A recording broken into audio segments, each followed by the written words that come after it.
ಇಂಥ ಕೃಷ್ಣನ ಅವತಾರದ ಕಾಲಕ್ಕೆ ಹೇಗಿತ್ತು ಜಗತ್ತು, ಹೇಗಿತ್ತು ಪ್ರಕೃತಿ? ನಾವೆಲ್ಲರೂ ಕೇಳೇ ಇರ್ತೀವಿ.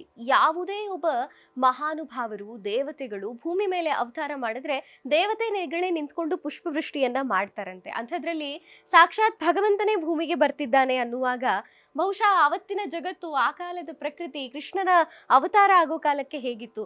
ಖಂಡಿತವಾಗಿಯೂ ಇದನ್ನ ಮಾತುಗಳಲ್ಲಿ ಹೇಳಲಿಕ್ಕಂತೂ ಅಸಾಧ್ಯ. ಆದ್ರೆ ಕೃಷ್ಣನ ಕೊಳಲಿನ ಮೂಲಕವೇ ಈ ಧ್ವನಿಯನ್ನು ನಾವು ಕೇಳಿಸ್ಕೊಳ್ಬಹುದು. ಆನಂದ ತೀರ್ಥಾಚಾರ್ಯರನ್ನ ನಮಗಾಗಿ ಸಾಧ್ಯ ಮಾಡ್ತಾರೆ.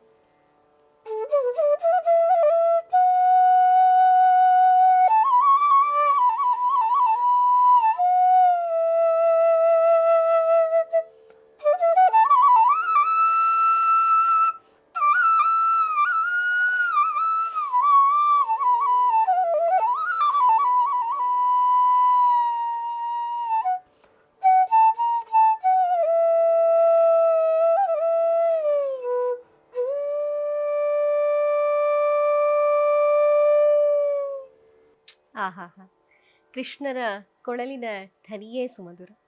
ಇನ್ನು ಆಚಾರ್ಯರೇ, ಕೃಷ್ಣಾವತಾರದ ಕಾಲಕ್ಕೆ ಪ್ರಕೃತಿಯಲ್ಲಿ ಆದಂತಹ ಬದಲಾವಣೆಗಳೇನು? ಸಾಕ್ಷಾತ್ ಭಗವಂತನೇ ಭೂಮಿಗೆ ಅವತಾರ ಮಾಡ್ತಾನೆ ಅಂದ್ರೆ ಅದು ಯಾವುದೋ ಥರದ ರೋಮಾಂಚನವನ್ನ ಸಾಮಾನ್ಯರು ಅವತ್ತು ಅನುಭವಿಸಿರ್ತಾರೇನೋ. ನೀವೇನು ಹೇಳ್ತೀರಿ ಆಚಾರ್ಯ ಇದ್ರು? ಕೃಷ್ಣನ ಅವತಾರ ಆದ ಒಂದು ಕಾಲ, ರಾತ್ರಿ ಕಾಲದಲ್ಲಿ ಕೃಷ್ಣ ಜೈಲಿನಲ್ಲಿ ಅವತಾರ ಮಾಡಿದ ಅಂತ ಎಲ್ಲರಿಗೂ ಗೊತ್ತಿರುವಂತಹ ಒಂದು ಸಂಗತಿ. ಆ ಕೃಷ್ಣನ ಅವತಾರ ಆದ ಕಾಲದೊಳಗೆ ಸಮುದ್ರಗಳು ತಾನಾಗೇ ಉಕ್ಕಿದುವಂತೆ. ಅಗ್ನಿ, ಎಲ್ಲರಿಗೂ ದೇವರು ಬಂದ ಅಂದರೆ ನಮ್ಮದೊಂದು ಸೇವಾ ಮಾಡೋ ಸೌಭಾಗ್ಯ ಇರಲಿ ಅಂತ ಬೇಡ್ಕೊಳ್ತಾರೆ. ದೀಪ ತಾನಾಗೇ ಹೊತ್ತಿದು, ತಂಪಾದ ಗಾಳಿ ಬೀಸ್ತು. ಆ ಒಂದು ದೃಶ್ಯವನ್ನು ಕವಿಗಳು ವರ್ಣಿಸೋ ರೀತಿಯೇ ಭಾರಿ ಚಂದ. ಪುಷ್ಪವೃಷ್ಟಿ ಆಗಬೇಕು, ವೃಷ್ಟಿ, ಮಳೆ, ವರುಣದೇವರು ತಾವು ತಮ್ಮ ಸೇವೆ ಇರಲಿ ಅಂತ ಮಳೆಯನ್ನು ಸುರಿಸಿದರಂತೆ. ಕೃಷ್ಣ ಹೊರಗಡೆ ಬಂದ, ಜೈಲಿನಿಂದ ಹೊರಗಡೆ ಬಂದ, ಧೋ ಧೋ ಧೋ ಧೋ ಅಂತ ಮಳೆ ಬರ್ತಾ ಇದೆ. ಅದು ವರುಣದೇವರು ತಮಗಾನಂದ ಆಗಿದೆ ಅಂತನ್ನೋದನ್ನು ವ್ಯಕ್ತಪಡಿಸೋದಕ್ಕಾಗಿ ಮಳೆಯನ್ನು ಸುರಿಸಿದರು. ಆದರೆ ಅವರ ಸೇವೆ ಅವರು ಮಾಡಿದರು. ಕೃಷ್ಣ ಮಥುರೆಯಿಂದ ಅಲ್ಲಿ ನಂದಗೋಪನ ಹತ್ರ ಹೋಗಬೇಕಾದಾಗ ಮಳೆ ಬರ್ತಾ ಇದೆ. ಮತ್ತೆ ಒಬ್ಬ ದೇವತೆ ಒಂದು ಸೇವೆಗೆ, ಆದಿಶೇಷ, ನಾನು ಕೃಷ್ಣನ ಹಾಸಿಗೆ ಆದರೆ ಅಷ್ಟೇ ಸಾಲಲ್ಲ, ಕೃಷ್ಣನ ಮೇಲೆ ನಾನು ಛತ್ರಿ ರೂಪದಲ್ಲಿದ್ದು ಆ ಒಂದು ಸೇವೆಯನ್ನು ನಾನು ಮಾಡ್ತೇನೆ ಅಂಥೇಳಿ ಆದಿಶೇಷ ತಾನು ಬಂದ. ಅದೇ ರೀತಿಯಲ್ಲಿ ಒಬ್ಬೊಬ್ಬರು ಒಂದೊಂದು ಸೇವೆಯನ್ನು ಮಾಡ್ತಾ ಬಂದರು.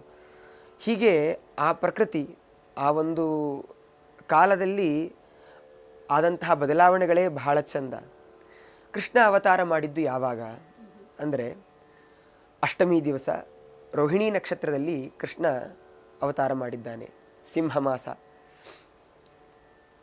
ಆ ಅಷ್ಟಮಿ ದಿವಸ ಮತ್ತು ರೋಹಿಣಿ ನಕ್ಷತ್ರ, ಇದೇ ಕಾಲವನ್ನು ಯಾಕೆ ಕೃಷ್ಣ ಆರಿಸಿಕೊಂಡಿದ್ದು ಅಂದರೆ ಅದಕ್ಕೆ ಕವಿಗಳು ಬಹಳ ಕಾವ್ಯಮಯವಾದಂತಹ ಒಂದು ಕಾರಣವನ್ನು ನೀಡುತ್ತಾರೆ.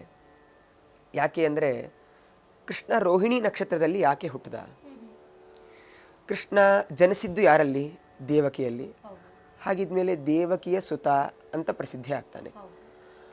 ವಸುದೇವನಿಗೆ ದೇವಕಿ ಒಬ್ಬಳೇ ಹೆಂಡತಿಯಲ್ಲ, ರೋಹಿಣಿನೂ ಹೆಂಡತಿಯಾಗಿದ್ದಾಳೆ. ಈಗ ವಸುದೇವ ಕೃಷ್ಣನನ್ನು ತೆಗೆದುಕೊಂಡು ಹೋಗಿ ಅಲ್ಲಿ ನಂದಗೋಪನ ಹತ್ರ ಬಿಡ್ತಾನೆ.